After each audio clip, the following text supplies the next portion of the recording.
जय हिंद दोस्तों, मैं हूं अजीम इनामदार और आप देख रहे हैं आई एक्सप्रेस न्यूज, खबर सच्चाई की। हिजाब खींचने का विवाद, नीतीश कुमार पर दुनिया भर में सवाल।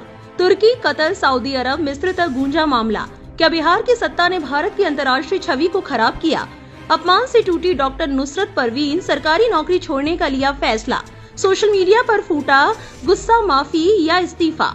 आइए बताते हैं आपको पूरी खबर। 15 दिसंबर को आयुष डॉक्टरों को नियुक्ति पत्र देते हुए एक मुस्लिम महिला डॉक्टर के चेहरे से हिजाब खींच दिया था। नीतीश कुमार का ये व्यवहार भारत के मीडिया तक ही सीमित नहीं रहा, बल्कि अंतर्राष्ट्रीय मीडिया और खासकर मुस्लिम बहुल देशों में भी चर्चा का विषय बना। तुर्की से लेकर कतर तक के मीडिया में नीतीश कुमार के इस व्यवहार की आलोचना हुई।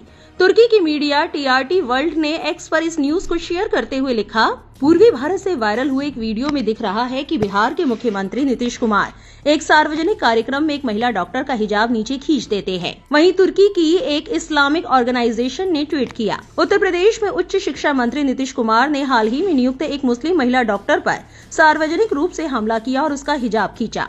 ये गंभीर अपराध है जो इंसानी गरिमा और इस्लाम धर्म का खुला अपमान है। ये सिर्फ किसी एक व्यक्ति का व्यवहार नहीं है, बल्कि मुस्लिम महिलाओं को डराने धमकाने का संदेश है। ऐसे मामले में चुप रहना स्वीकार नहीं किया जा सकता, खासकर जब ये सब भारत में मौजूदा कट्टरपंथी सरकार के दौर में मुसलमानों पर बढ़ते दबाव के बीच हो रहा है। अल जजीरा ने भी इस खबर को फेसबुक पर शेयर किया। कतर यूनिवर्सिटी के प्रोफेसर और इस्लामी स्कॉलर अली अल करादागी ने इसे मानवीय गरिमा पर हमला बताया और कहा कि जो सत्ता आज हिजाब हटा रही है वो कल किसी भी अधिकार को छीन सकती है। कतर के अलाराबाई टीवी ने एक्स पर लिखा, बिहार राज्य के मुख्यमंत्री द्वारा एक महिला डॉक्टर के चेहरे से नकाब हटाए जाने पर भारी विवाद खड़ा हो गया। इस मुद्दे पर बॉलीवुड की एक अभिनेत्री ने कहा, मुस्लिम महिला नकाब पहनती है, इसका सम्मान किया जाना चाहिए। अल जजीरा की अरबी वेबसाइट ने इस खबर को प्रमुखता से प्रकाशित करते हुए लिखा कि इस घटना ने भारत में मुसलमानों के खिलाफ नस्लवाद की बहस को फिर से सामने ला दिया है। मिडिल ईस्ट इवेंट्स ने एक्स पर वीडियो साझा करते हुए लिखा कि भारत में लगभग 22 करोड़ मुसलमान रहते हैं, जो आबादी का 15% है। सऊदी अरब में भारत के पूर्व राजदूत तलमीज अहमद का कहना है कि भारत की बहुसांस्कृतिक छवि बीते 12 वर्षों में कमजोर हुई है। हालांकि ज्यादातर मुस्लिम देश अपने घरेलू हालात के कारण भारत के मामलों पर खुलकर नहीं बोलते। तुर्की को छोड़कर अधिकांश देश चुप रहते हैं। विश्व मुस्लिम विद्वानों के संघ के अध्यक्ष डॉक्टर अली अल करादागी ने एक्स पर लिखा, भारतीय राज्य बिहार के मुख्यमंत्री नीतीश कुमार द्वारा किया गया कृत्य, जिसमें नए डॉक्टरों को नियुक्ति पत्र सौंपने के एक आधिकारिक समारोह के दौरान एक महिला का हिजाब खींचने का पल वीडियो में कैद हुआ, उन्होंने भारी गुस्सा और तीखी आलोचनाएं पैदा की। ये कोई मुक्ति का कार्य नहीं है और न ही इसका नागरिक राज्य से कोई संबंध है। ये सत्ता का दुरुपयोग है, जिसके जरिए एक मुस्लिम व्यक्ति को अपमानित किया गया और उसकी उस निजी आजादी का उल्लंघन हुआ जो नैतिक और कानूनी दोनों रूप से बचाया गया है। मैं इस घटना को उस गरिमा पर हमला मानता हूं जो मानव समाज में उद्देश्यों की मूल आधारशिला है। ये दमन के माध्यम से दी जाने वाली विकृत शिक्षा का एक भ्रष्ट पाठ है और ऐसी राज्य व्यवस्था का संकेत है जो भिन्नता से डरती है और अपनी शक्ति का प्रदर्शन सबसे कमजोर पर करती है। फिक अल मिजान के अनुसार जो सत्ता आज हिजाब उतारती है वो कल किसी भी ऐसे अधिकार को उतार फेंकेगी जो उसे पसंद आए। मिस्र के राइटर डॉक्टर मोहम्मद अल सगीर ने भी ट्वीट किया, भारत के बिहार राज्य में एक वरिष्ठ मंत्री ने नई नियुक्त एक मुस्लिम महिला डॉक्टर के साथ बदसलूकी की और सबके सामने उसका हिजाब खींचा। ये बहुत ही शर्मनाक हरकत है जो इंसान की इज्जत और निजी आजादी पर सीधा हमला है और मुस्लिम महिलाओं के हिजाब के खिलाफ भेदभाव को दिखाती है। ये कोई अकेली घटना नहीं है, बल्कि मुस्लिम महिलाओं को डराने की कोशिश है। ऐसे मामलों पर चुप रहना ठीक नहीं है, खासकर जब मौजूदा सरकार के दौर में भारत में मुसलमानों पर दबाव और जुल्म लगातार बढ़ रहा है। नीतीश कुमार करीब 2 दशक से बिहार के मुख्यमंत्री हैं और उनकी पहचान इस व्यवहार से मेल नहीं खाती है। ऐसे में विपक्षी पार्टियां भी कह रही हैं कि नीतीश कुमार की सेहत अब किसी अहम सरकारी पद के लायक नहीं है। जून 2022 में नुपुर शर्मा ने पैगंबर मोहम्मद पर एक विवादित टिप्पणी की थी।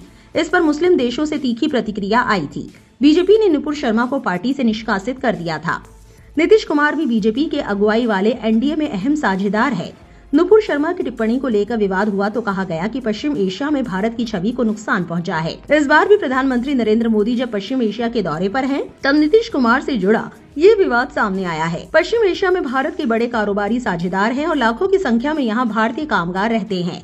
ऐसे में भारत में कुछ भी होता है तो इसका असर वहाँ भी पड़ता है। दिल्ली यूनिवर्सिटी के प्रोफेसर और लेखक अपूर्वानंद ने इसे सभ्य समाज में आक्रोश पैदा करने वाली घटना बताया और मुख्यमंत्री से माफी या इस्तीफे की मांग की। जन स्वराज पार्टी के अध्यक्ष और पूर्व राजदूत मनोज भारती ने कहा कि ऐसी घटनाएं भारत की अंतर्राष्ट्रीय छवि को दुविधापूर्ण बनाती है। इंटरनेशनल मुस्लिम वुमेन यूनियन की अध्यक्ष डॉक्टर समीहा राहिल काजी ने कहा कि हिजाब पहनना महिला की निजी स्वतंत्रता और मजहबी अधिकार है और जबरन हटाना मानवीय गरिमा का उल्लंघन है।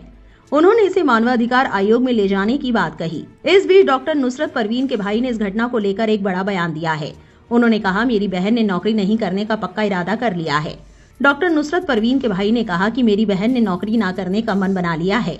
हालांकि मैं और मेरा परिवार उसे समझाने की कोशिश कर रहे हैं।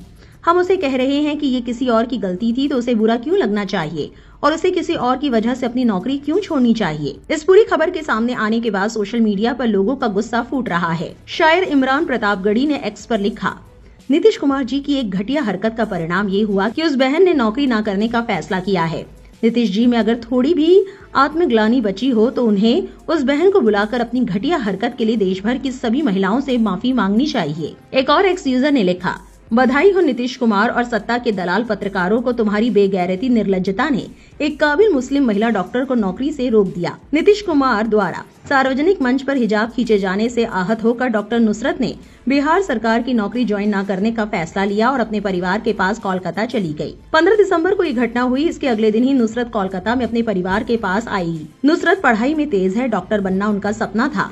आज वही सपना सत्ता की बदतमीजी और पत्रकारों की बेशर्म हंसी की भेंट चढ़ गया। फिलहाल वो बिहार सरकार की नौकरी ज्वाइन नहीं करेंगी।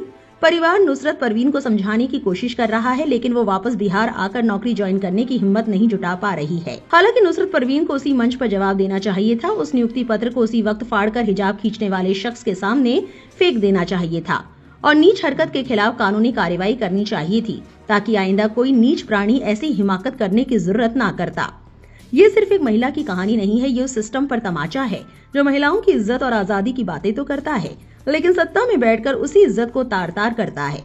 ये घटना याद रखी जाएगी और इसका हिसाब भी लिया जाएगा, कानून से, सवालों से और इतिहास में दर्ज होकर। एक और यूजर ने एक्स पर लिखा, नीतीश कुमार ने जिस महिला डॉक्टर नुसरत परवीन का हिजाब हटाया उसने बिहार छोड़ दिया है।